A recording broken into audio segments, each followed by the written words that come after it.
Hello friends, welcome to Jaffy உலகம். So இப்போ பொங்கல் ஹாலிடேஸில் வந்து நாங்கள் கன்னியாகுமரி டூர் போயிருந்தோம். அதோட vlog தான் இது. ஸோ ஃபஸ்ட்டு போட்டிங் போகலான்னு சொல்லி போனோம். ரொம்ப க்ரௌட் இல்லை, பட் க்ரௌட் இருந்துச்சு. கொஞ்சம் அப்படியே அந்த வெயிட்டிங் ஏரியாவில் வந்து உட்காந்து போகிற மாதிரி தான் இருந்துச்சு. ஆனால் டக்குன்னு வந்த மாதிரி இருந்துச்சு. ஒரு 5 to 10 மினிட்ஸ் தான் வெயிட் பண்ண மாதிரி இருந்துச்சு. ஸோ இந்த இடத்துல தான் இப்படி உட்காந்து போனோம். ஜாஃபியும் இன்னொரு பொண்ணு கூட நல்லா ப்ளே பண்ணிகிட்டு இருந்தா அந்நியாரும். ஸோ இங்கே பார்த்தீங்கன்னா ஃபஸ்ட்டு லைனில் தான் இருக்கிற மாதிரி இருந்துச்சு. ஆனால் எங்களுக்கு பின்னாடி பார்த்தீங்கன்னா நிறைய க்ரௌட் இருந்துச்சு.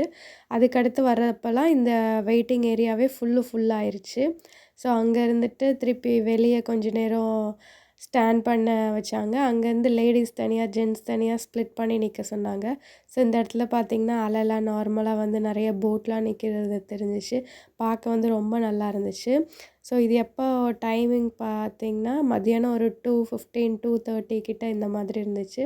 ஸோ லேடீஸ் தனியாக, ஜென்ட்ஸ் தனியாக ஏறிட்டு நம்மளுக்குரிய லைஃப் ஜாக்கெட் ஒரு பாக்ஸில் வச்சுருந்தாங்க. அந்த பாக்ஸ்லேருந்து எடுத்துகிட்டு போட்டில் ஏறிட்டோம். கிட்டத்தட்ட ஒரு போட்டில் வந்து ஒரு 100 பர்சன்ஸ் வரை அலோவ் பண்ணலாம்.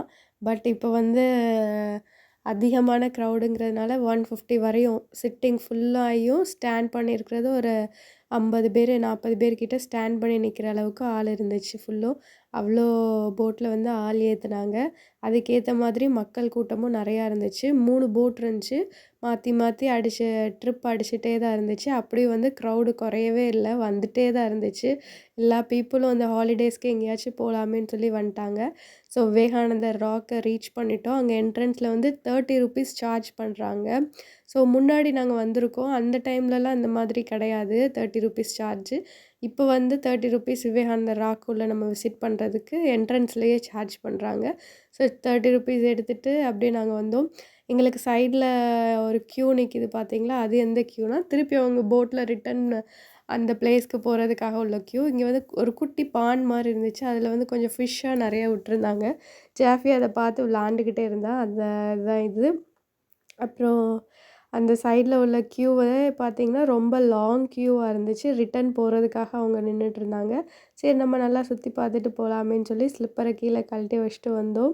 ஸோ இந்த ஒயிட் லைன்லேயே நடந்தால் கால் சுடாதுன்னு சொல்லி ஜாஃபிக்கு சொன்னோன்னே எங்கெல்லாம் ஒயிட் லைன் போட்டிருக்கோ அதிலையே மாறி மாறி ஏறி ஏறி நடந்துகிட்டே இருந்தான். ஸோ ஃபர்ஸ்ட் டைம் ஜாஃபி இங்கே வந்திருந்தானா நல்ல ஓப்பன் ஸ்பேஸாக இருந்தோடனே அவன் நல்லா ப்ளே பண்ண ஆரம்பித்தான். சூப்பராக நல்லா என்ஜாய் பண்ணான். ஒவ்வொரு இதை எட்டி பார்த்துக்கிட்டே இருந்தான். ஸோ கீழே விழுந்துருவானோன்னு சொல்லி தான் பயமாக இருந்துச்சு. அவன் பின்னாடியே அப்படியே நாங்கள் போயிட்டே இருந்தோம். ஸோ அந்த பிளேஸில் ஃபுல் நல்லா ஓடி ஆடி நல்லா விளாண்டுட்டு இருந்தான். கிட்டத்தட்ட மத்தியானம் 2:30க்குனால எவ்வளோ சூடாக இருக்கும். அவன் அதெல்லாம் மைண்ட் பண்ணவே இல்லை. நல்லா ப்ளே பண்ணி என்ஜாய் பண்ணான். ஸோ நீங்களும் உங்கள் கிட்ஸை வந்து இந்த பொங்கல் ஹாலிடேஸ்க்கு எங்கே கூட்டிகிட்டு போனீங்கன்னு சொல்லி கீழே கமெண்ட் பண்ணுங்கள். ஸோ அந்த பிளேஸ்க்கு நாங்கள் அடுத்து போக முடிஞ்சால் ட்ரை பண்ணி பார்க்குறோம் ஃப்ரெண்ட்ஸ். ஸோ கிட்ஸ் கூட போகிறதே ரொம்ப சந்தோஷமான விஷயம் தானே. நாங்கள் வந்து மண்டே போயிருந்தோம் பொங்கல் அன்னைக்கு. அதனால் கொஞ்சம் க்ரௌடு கம்மி. இதே அடுத்து மாட்டுப் பொங்கல், காணும் பொங்கல் அன்னைக்கு போயிருந்தா இதை விட பயங்கரமாக க்ரௌடு இருந்திருக்கும் ஃப்ரெண்ட்ஸ். ஸோ அங்கே இந்த எலஃபண்ட் அந்த மாதிரி நிறையா இது பக்கத்தில் நின்று நிறைய ஃபோட்டோஸ் நல்லா எடுத்தாச்சு. நல்லா என்ஜாய் பண்ணோம் friends. Bye. Thank you for வாட்சிங்.